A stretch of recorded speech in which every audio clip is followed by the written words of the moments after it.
Hello, Markee Dragon, also known as Marcus Eikenberry in real life, and welcome to another episode of the EVE Online 30-Day Challenge. So, let me bring on the guys here from TeamSpeak. So, guys, I assume you noticed that you got 50,000 unallocated skill points. Yep. Yeah. Yeah. Apparently, there was some people who were unable to get into the game yesterday after the patch, and so this was the consolation for not being able to get into the game, or maybe it was the day before. I don't remember, but it didn't seem to affect me, other than all the problems I had after the patch of my UI not resetting properly, or getting completely reset. But then I just logged out and back in again, and it was fine. So, let's see here, and so it's got this big green thing up here. Apply to any skill in your character sheet by right-clicking and selecting Apply Skill Points. Oh, okay. So, if no, won't do that one. Doesn't do that one. I guess I have to do it in this sheet over here. And Apply Skill Points. So, 50,000 skill points is a lot, isn't it? Yeah. Should I just hold on to these skill points for when I got something I need right away, or should I just apply it to something? I don't know what's gonna... Actually, I've got 1.7 million skill points, so 50,000 really isn't that much, but when I look at like my drones here, which are currently level 2, and to go to level 3, it's like 6,500 skill points. So that actually is quite a bit when you look at it that way. Yeah, I would hold on to them until you figure something immediate that you need them for. Mm-hmm. Yeah. Mm-hmm. I even still have skill points since they changed. Mm-hmm. Since they took out attributes training. I think I have on some of my characters like 2 million unallocated skill points. Oh wow! On some of them. Mm-hmm. But it has depended on if I have had any need to use them on some of them. So they have. But it's come in handy to have them. Yeah. So so I saw something in the wiki called skill reimbursement, and do any of you know what that is? I think you're describing when they take out a certain skill, you get the skill points back, and then they'd be allocate them like you can now to whatever you want to. That's exactly what I was thinking. So, okay, well, yeah. So yeah, I may just hold on to them. 50,000 really isn't a lot. Somebody in the chat room is saying that maybe that's a day's worth. So I mean, you can boost 2 skill types up to level 3 depending on, and that maybe makes you able to use some modules you couldn't use earlier. So if you put it in those terms, it's not many skill points, but like it's days worth, and if you need something, or like now, then it's good to have. Right. So okay, well then I'm just gonna hold on to it. So I'll use it when I'm in a bind and trying to get something done and I don't want to wait. So cool. Yes. Cool. So what's going to happen here with the patch that we've got coming up, the next big release of the game? One of the things that people insisted that I work on was to get my destroyer up to level 5, or level 4, something like that. Anyway, a lot of people insisted on that because it was going to be reworked in the new patch. And so, is it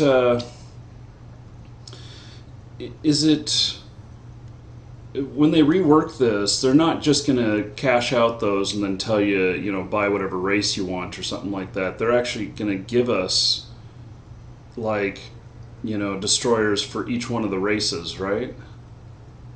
You Yeah, can fly it right now, you can fly it after the patch. That's the philosophy behind it.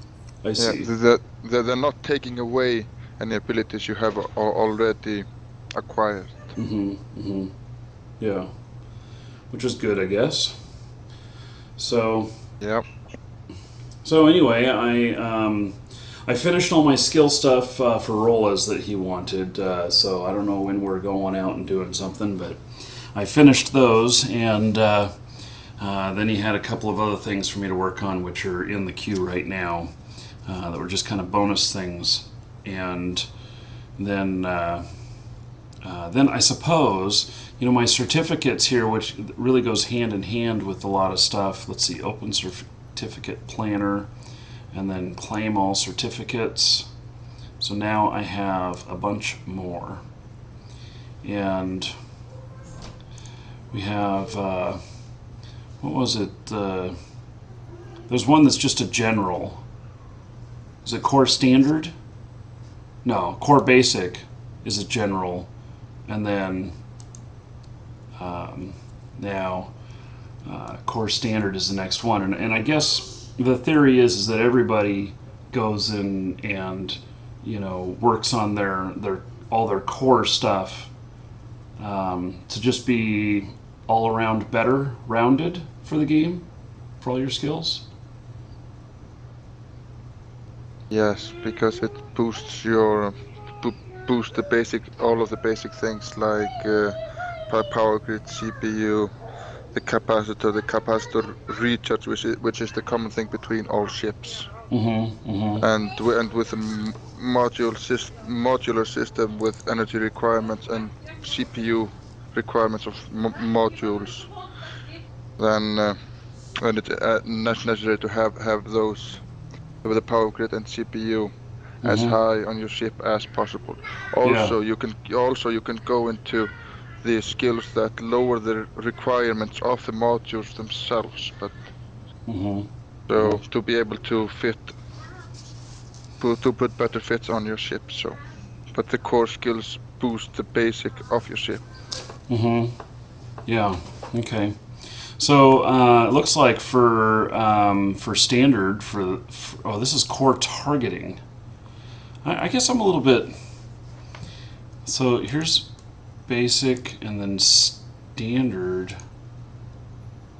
I guess.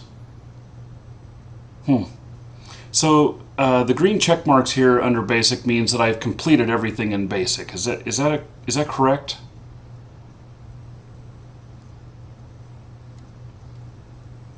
Is that what that means? Yes, and the one with the yellow circle are the ones that you have begun to train but haven't taken up to the right level. Okay. So yeah, and it looks like I actually have. And so when it's a red X, I haven't even injected that skill, if I remember Yes. correctly. Yeah. Yes. So, well, that. The core capacitor is another certificate. Mm-hmm.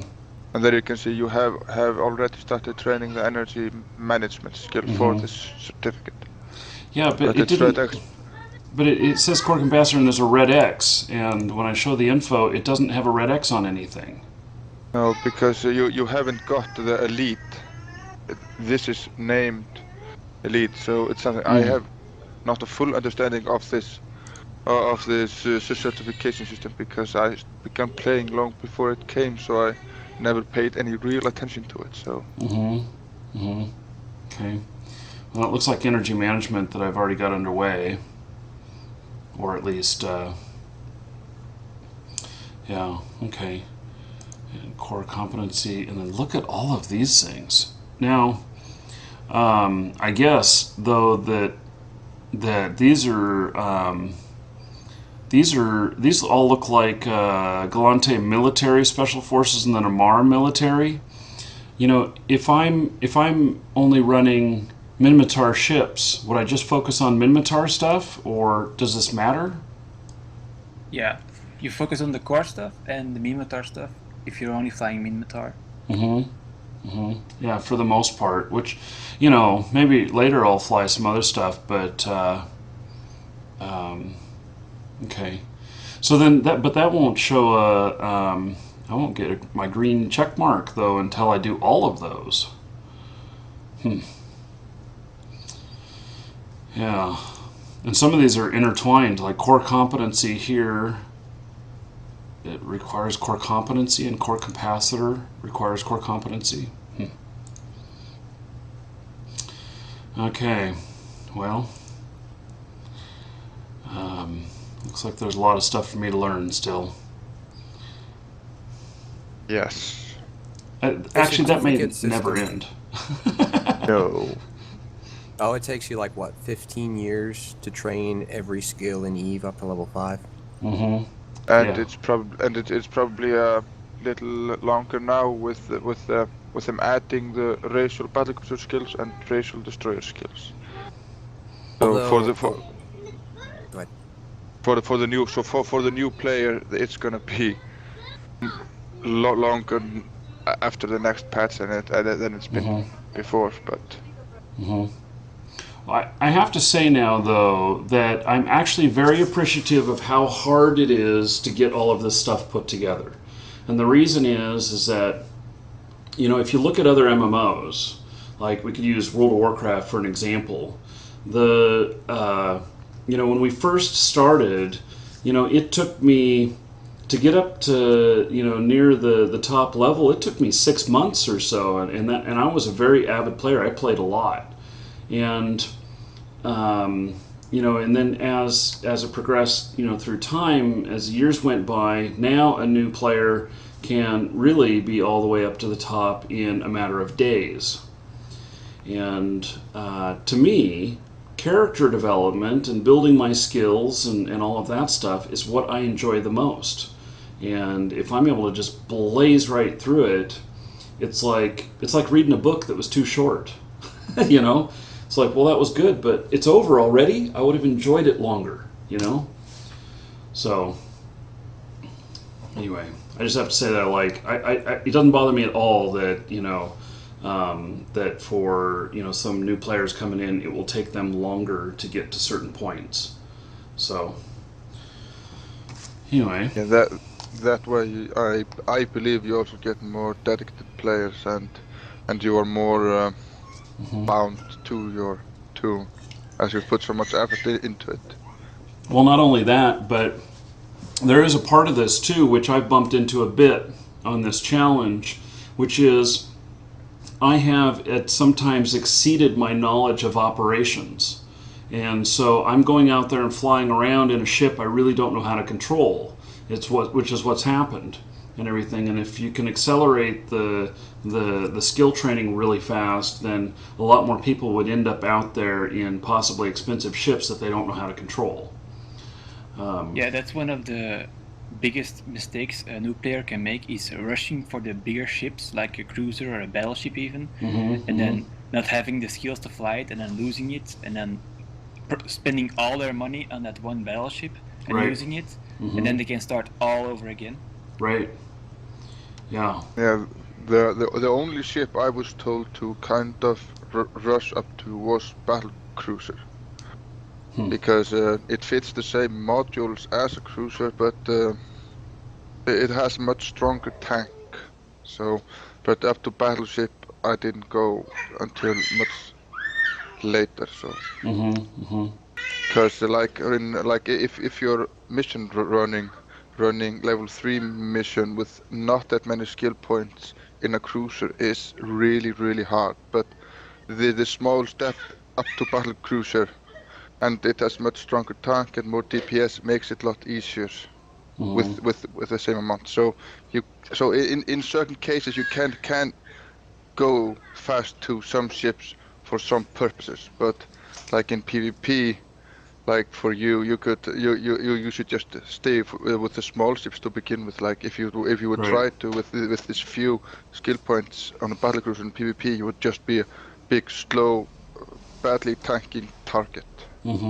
Yeah. I've been So kind of sticking with the frigates for the moment. Yeah. Even though I Yeah. I have flown around, I've flown around my destroyer a bit and stuff, and it works okay. But I know that my skills aren't there yet. So Yeah, but like we're seeing is you can't say you cannot say in this game that you should not do this and you should do this. You can't do this in this circumstances. You cannot do it in this circumstances.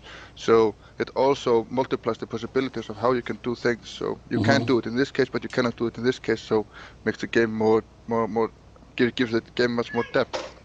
well, and I just have to keep focused on the specific things that I want to do. That way, my skill points are earned and spent wisely. So, Yes. yeah. A lot of it also depends on your skills out of the game, like really knowing how to fly a ship. I don't know if you saw my mail with the alt I won from your stream. I went into faction warfare and I was able to do cruiser fleet roams at the second or third week of that character, but that was only because I knew how to fly a cruiser. Okay. Yeah, that's also if you start a new character and you are an experienced pilot, then you can really focus your skill points in a really narrow line to specialize that character really quickly. But that requires basic knowledge and experience with the game. Yeah. Oh, Which I don't have much of that. So no, not yet. yeah. Okay. Well, cool. Well, I guess this kind of segues into this. I was looking up some other stuff, and I found different implant set types. And I found like slave set, snake set, talisman set, and everything. Are there really any differences in these? Because when I looked at them, they really all kind of looked the same. Nobody knows. Yes. They all give little differences. Like the crystal set is. Then you look at the secondary effect. So if you buy all the set, crystal or halo or jackal or whatever the set is, then you see secondary effect, which is like 1% amount to shield boost amount, and then you buy another implant that boosts up the secondary effect, so it becomes much greater. So if you have the whole set and the Omega implant, which is the implant that boosts the secondary effect of the implant set, you get a really big bonus, because like if you have the full set and then you put in like say like the Halo, then it additionally gives 50% bonus strength to the implant secondary effect. So so the different sets gives different bonuses. So if you have the whole set and put the Omega booster, then the effects double, and yeah, and you have a really strong implant set with really big bonus on your character. But these are extremely expensive, and they are most of them are used in ships that you use in like incursions, specialized ships. Okay. for specialized characters in specialized things. Like if say these bonuses you get only a few percent, like Crystal Alpha, secondary effect 1% bonus to shield boost amount. Yeah. Then you get then you put then you get the whole set, and Right. the next implant Crystal Beta gives you 2% more bonus, and Crystal Gamma 3% more bonus, and this is all the same set, just in different slots, and the Delta 4% more bonus. And then the slot 5, you have 5% more bonus. And then you get the Omega Booster implant, which double the secondary effect of all the implants, which comes into a huge bonus. And then you put that into a capital ship, which boosts I don't know 1,000 hit points or something, or more, much more per cycle. So the multiplication effects of this implant sense can be enormous when put into ship with like faction shield boosters that give a huge amount of hit points, capital ship that gives even more amount of hit points per cycle of the shield booster. So if you, but on a ship with that has a low boost amount, it really is a little bonus. But when you get into these big expensive things with high numbers, it makes a big difference. It makes a big difference, but this is extremely expensive. So now you say like capital ships. I've got another item on my list here, which I was noticing, which was, and I don't know if this is a capital ship or how this relates, but it's called a super carrier. And so is a super carrier one of the really big ships too where this would benefit from? I mean, I don't even know what a super carrier is actually. Yeah. The super carrier is the second largest ship in the game. Oh. It's the Titan is the biggest. The super carrier, you have two variations of carriers. Carriers that can dock in stations, and then you have the and they can carry. They have enormous drone bay and can carry normal fighter drones. And they have capital shield transfer array and capital energy transfer arrays, which are often used to repair player-owned structures, and they cost around 1.3 billion. They can be built in station, and they can be docked in station, but they cannot go through gates. So they have to use their own jump drive. But then you get into super carriers. They are a bigger version of the carrier, much bigger, and they can carry fighters and fighter bombers, and they also have larger hangars, so you can have ships in them, and then you can actually go and change ship. The players can come and change ship. Interesting. So other players can come in and dock and undock with a new ship? Not quite the same. Not quite the same, but it's similar. Basically, if we could get you into wormholes and into wormhole life, you know kind of what we're talking about. Basically, you go up to the ship, you can right-click on it, open a very specific hangar, and then right-click on it, and then like store ship, and then your ship will disappear and it'll go inside the mothership, and then you'll just be like in your pod. And then from that same menu, you could get into a different ship that's inside the thing. If someone has a Orca somewhere accessible, you can actually go and try it. So, because Orca has a hangar bay, so someone can put in a rifter and you can go and try to exchange ships. Yeah, I think Rolla's talked about that, about taking something like that out so we could get more ships if we were doing some sort of battle stuff, and you'd have it parked a couple sectors away or something like that. So, okay, well, cool.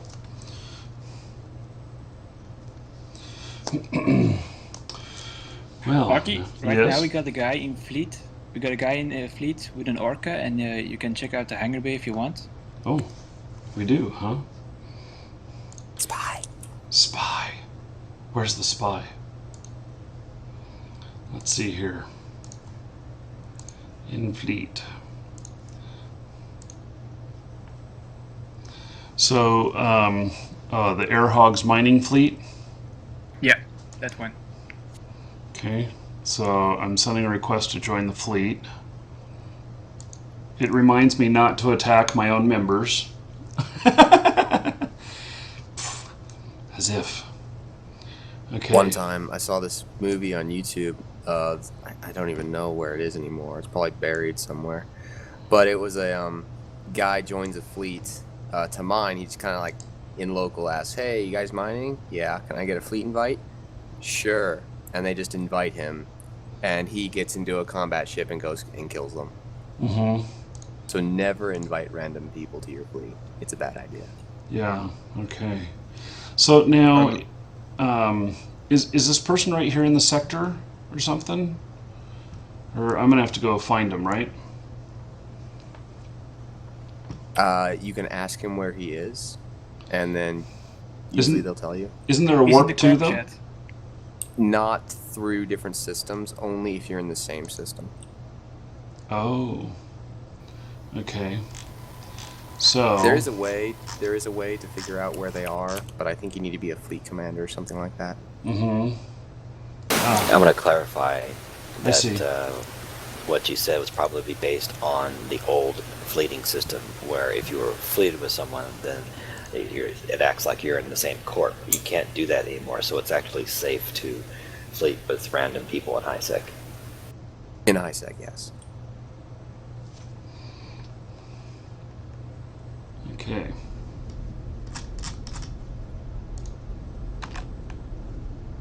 Looks like I have a few little ways to go. Which is fine. I like flying my ship. Markee, do you have the music on, or do you have it all the way off? It's all the way off. Oh, you're missing the ambience of Eve. Well, the problem is that even though I have full permissions, I mean, like I've got written permission for doing all these videos and everything, for both the video, the audio, all of that stuff for copyright. I know what will happen if I have the music on, which is that YouTube will challenge me on every one of these videos to prove my rights. And I just don't want to go through that. So I have it off. Yeah, plus the music is horrible. You shush now. Well, I listened to a little bit of it, you know, but I certainly have not heard all of it. And, you know, just the way it is, I guess.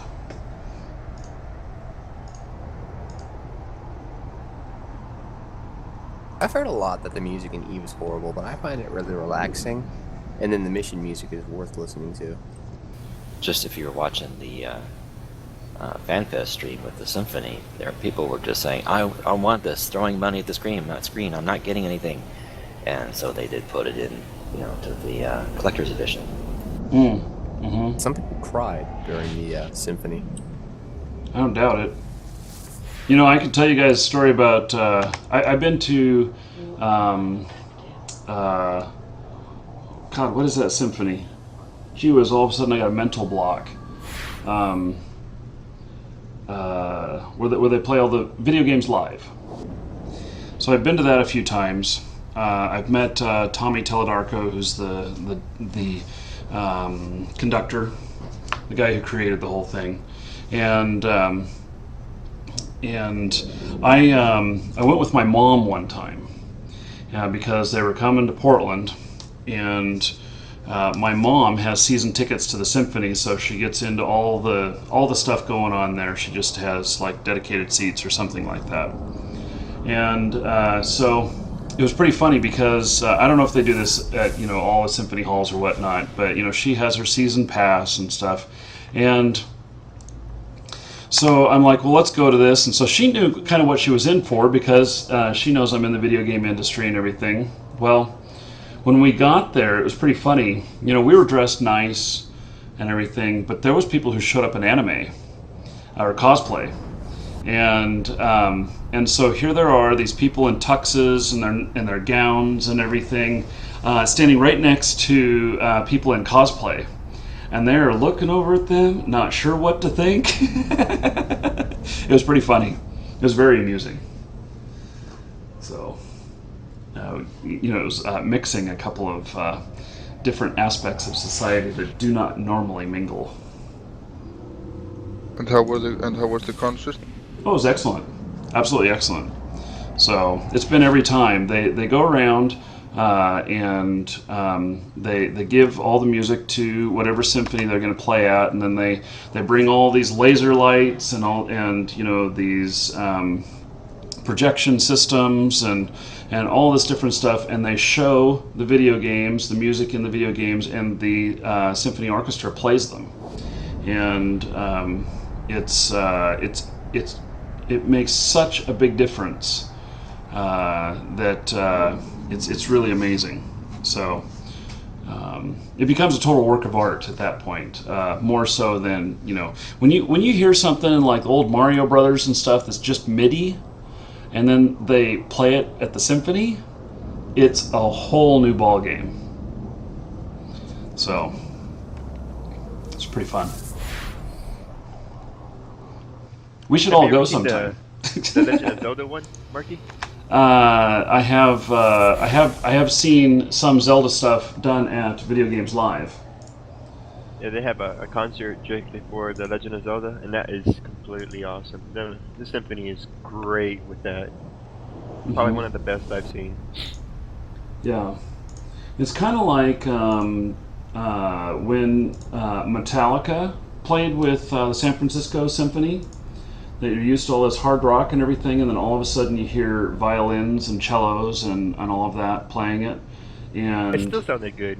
oh yeah, it sounds awesome. I mean, they're shredding up their chords on their violins, Yeah. So, yeah, yeah. Metallica S&M is the album. I have that album, and it's very, very good. Similar to like Apocalyptica. I don't know if you guys have heard them. They're a German group that is 4 cellos, and they play a lot of Metallica stuff and other things, and it's absolutely brilliant how they play it. So.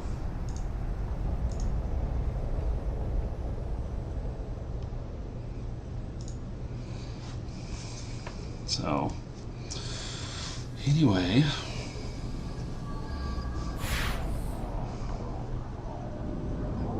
Don't you miss the excitement of being word deck? Shall I live or shall I die? No, you know what? I can go into nullsec if I want that, and it is fun trying to get away and everything, but Apocalyptica is from Finland, not Germany. Oh, okay. I think it's okay because I'm actually able to do a lot of other stuff now that was really hard to do with Wardex, and so I may though after I get here's my plan. My plan is that once I am as skilled as I can possibly be with like a rifter or whatnot, and getting like Tech 2 rifters or Tech 2 frigates, I mean, then I may seek to join some PvP Corp, something like that, and go out there and kill everybody in a group. So we shall see, though. I tell you, that's not my norm. My norm is that I am a merchant, that I make money in games, and so the PvP aspect I always ran away from it in previous games, just really never did much of it. And then I played a game that I kept getting killed all the time, and so I was forced into really defending myself and treating everyone as hostile, and killing first and then asking questions type of thing. And I found that I quite liked that, and that it's a lot of fun to do. But in a game like Eve, I wouldn't want to be just that. So I enjoy that thrill, but I also enjoy the merchant stuff, and which my other character will probably be doing a lot of. And so Yeah, and as if you are in PvP, PvP is a, as you could call, a money sink. yes, a money suck. So yeah, it drains your money. Mm-hmm. So Mm-hmm. so Yeah. you So need I'm going to have to need be a an good income merchant. to support it. Yeah, I'm going to Yeah, have to you be need a good you merchant. need some kind of Mm-hmm. It's really hard just to live off the loot you get from PvP. Right. You'd have to be insanely good. Yeah. All good PvP corps have a good merchant behind them, supporting them and doing all the logistics and stuff. They do? If not, then they're probably doing it some other way, which is very, very hard. Mm-hmm. You know, what about these people that that buy their way? You know, because like I can buy one game time code from our store. It's like $35, and that will get me just over 2 billion ISK. And you know, so I could see people supporting themselves that way. I can tell you that I know of people who have spent more than $100,000 in Eve in game time codes. And 35 doesn't get 2 billion, it's 1 billion. Okay, yes, you're right. Chat room, you're right. And so there are people that I think that are maybe buying their way through, and I'm assuming that they have a lot of disposable cash in real life. So I know that I'd never spend $100,000 on a game, although I saw a press release today for some PS3 game that is £125,000 for the game, and it is the most expensive. It's a Guinness World Record holder for the most expensive video game that's available for purchase. And I forget what it's called, but It's on the PS3? it's on the PS3, and it's a racing game, and the reason that it's so expensive is because the car that you drive in the game, they actually give you one of those cars, and it's some car called Moto Mono. And apparently you have to wear a helmet with it. I didn't see pictures of it. I just read about it. It's Grid 2, the chat room is saying. So there are people who will spend that kind of money, although the value add there is if you want one of those cars, you get the video game for free with it. You know, it's like I wanted to sell a Suburban that I had. I had this Suburban that was all jacked up, had big mud tires on it and everything, and I had train horns. The train horns were so loud that you could stand 100 feet out in front of the truck, and if you hit the train horns, you could feel the percussion from how loud it was, and scared the crap out of people. It was really great after sporting events and stuff with all the traffic all waiting right there, and you just pop that horn a couple of times, and everybody would scream. But with that, I listed it on Craigslist as train horns for sale, free Suburban included, and I kid you not, I sold it the next day. So, and I got full asking price for it. So it was I don't know, same theory, I guess. Yeah. There's somebody linked to an article in chat for the. That was me. Yeah, that was me. Yeah. Okay. So there's one of the cars that does not look. It doesn't look like it's street licensed. Like I'm not. That's a racing car.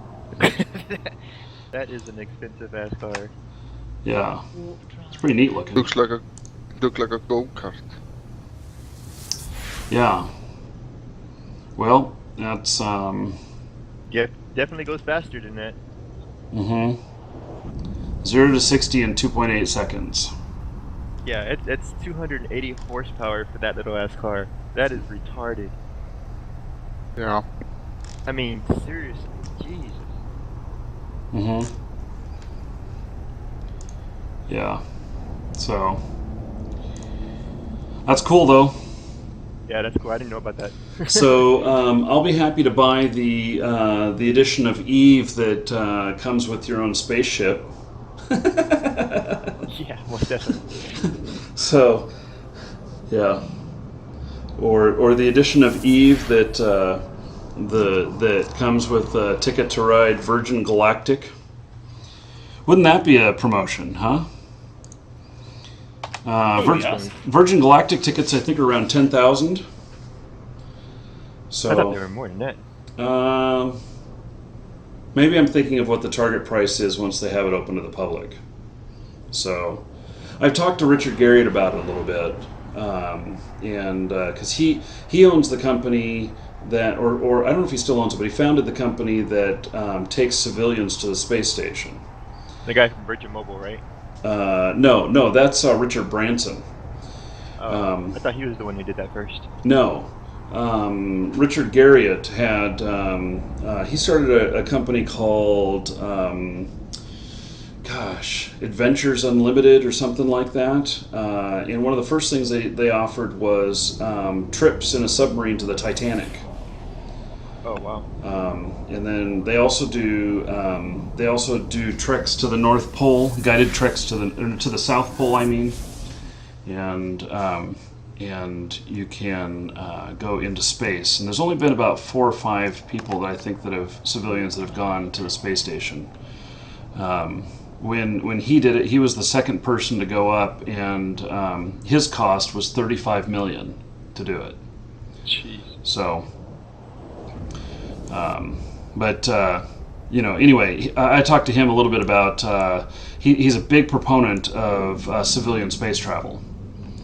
And he's one of the very few civilian astronauts in the world. So. Pretty soon, we'll be all in space. Yeah, I'm 40 or 42, and I suspect that before I die, I'll be able to go into space, one way or another. Yeah. And I won't have to pay $35 million to do it, and a year of my life. That also includes you have to train with the Russian cosmonauts for a year and pass all the physicals and all of that, all of their training in order to go up. And probably win them in a vodka drinking contest. Oh golly! I can tell you that I've drunk with Russians before, and I cannot compete at all. Yeah, they usually have the edge. Yes. Livers of iron. Yeah. So. Yeah, so Balrogs asks if Lord British's father was an astronaut. Yes, Owen Garriott. Lord British is Richard Garriott, and Owen Garriott was his father. And was one of the original astronauts from the United States, going up in the late 60s and 70s. That guy from Virgin Mobile is still doing some stuff, though, right? Oh yeah. Still big into that. Yeah, he won SpaceX, and him, and he's doing it with the guy who founded PayPal. That's right. Okay. Who also owns Tesla Motors, which are amazing electric cars, if you've ever seen one. Yeah. So. Yeah, they will go. They are the fastest electric car in the world. I don't remember how fast they are, but when I compared one to my, I had a Chrysler 300 with a Hemi in it, and I compared it to that, and it was so much faster than my Chrysler 300 with the Hemi. It was amazing. So, and it's all-wheel drive, and with being electric, it can apply as much power as possible without spinning the wheels. So you have, like the great traction and everything. So, okay, I made it. I'm here.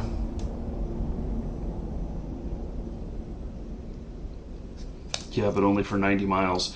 Really, they only last 90 miles? I thought it was 300 miles that the Tesla motors go. It was 300, I thought. I think it varies on how hot it is, if how the land lies, how the road is. So on the best of everything, like on a straight road, in the optimal heat for the batteries and things like that, then it can go further. But if there are lots of turns and hills, right, and if you're really punching it, that long. Yeah, if you're running it really hard, so yeah, and it's so I really don't like these electric cars yet. They're not quite there yet. What we need is we need really fast charging, so that you can get like a full charge within an hour, and be able to run probably at least 300 miles on one charge. And that way, people who are traveling cross country can then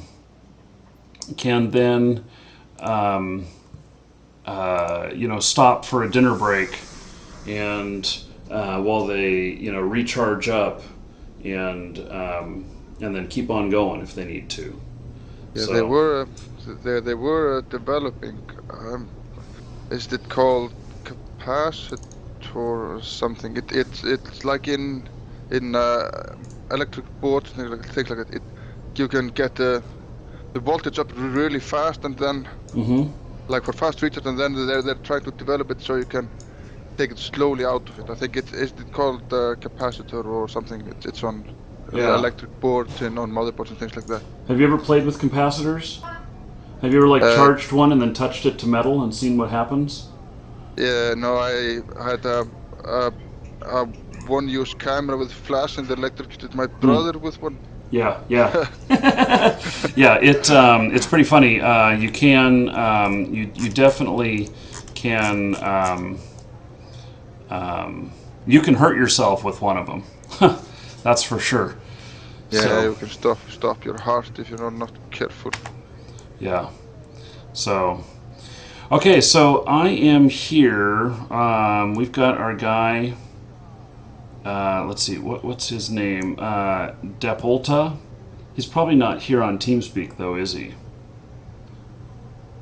No, he isn't. Okay. So, well, let's see. Let me get a closer look at the ship here. I've actually not been up close to an orca before. I've only seen them in the marketplace.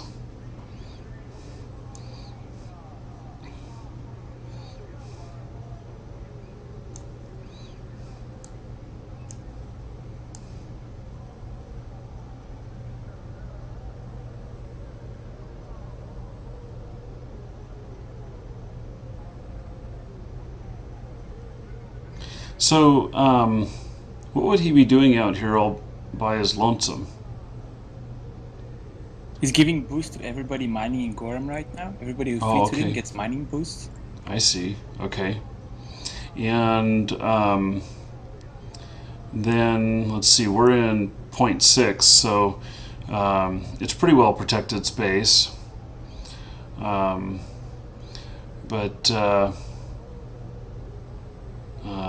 he doesn't worry about being attacked or anything like that. He's really tanked right now, so if he's attacked, he can probably just dock up. At the space station that's right here. So, okay, well, let's see. How do I talk to him here? Go into Fleet Chat and talk to him there, probably. And now supposedly he has the whatever for me to swap ships. I don't see him in. Just right click on his ship and see the options. Okay. Open fleet hangar. Yes. Yeah, just go through it and take a look at everything. So Okay. There's nothing in the Then- hangar. then you can use fitting service. You can change the fitting on your ship. Oh, really?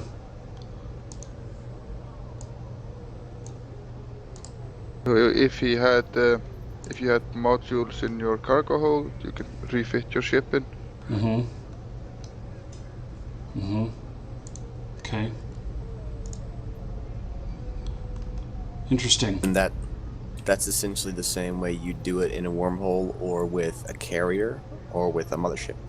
Mm-hmm. And a Titan, actually, to be honest. Does With Titan have a corporate hangar? I think it has a small one. does it have a it must have a fitting service to be able to fit itself. So even though it hasn't got a hangar, it probably has a fitting service. Right. Because when you're fitting those ship, you take the module from your cargo hold and use your own fitting service to refit your ship.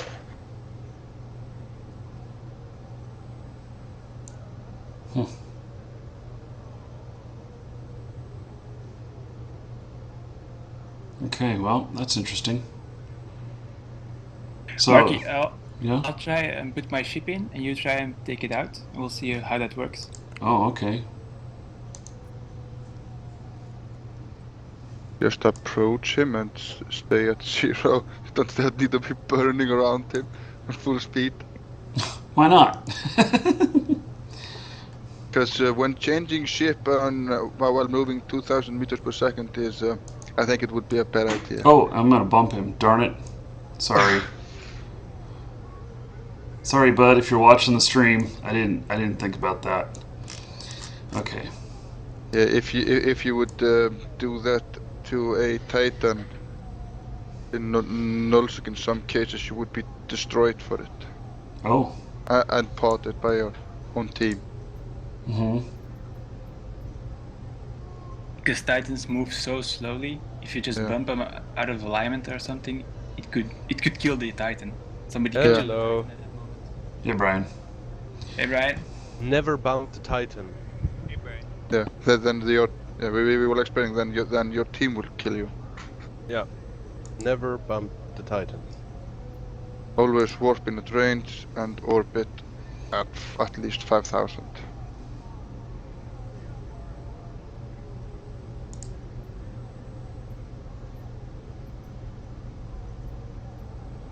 Oh, keep it Shouldn't range. even be possible. So I'll just follow him, I guess. If he's moving. I've never used that feature either. So were you, Mysteria, you weren't able to dock up though, right? I'm trying to put my ship in, but I can't seem to find how. Did somebody explain it to me?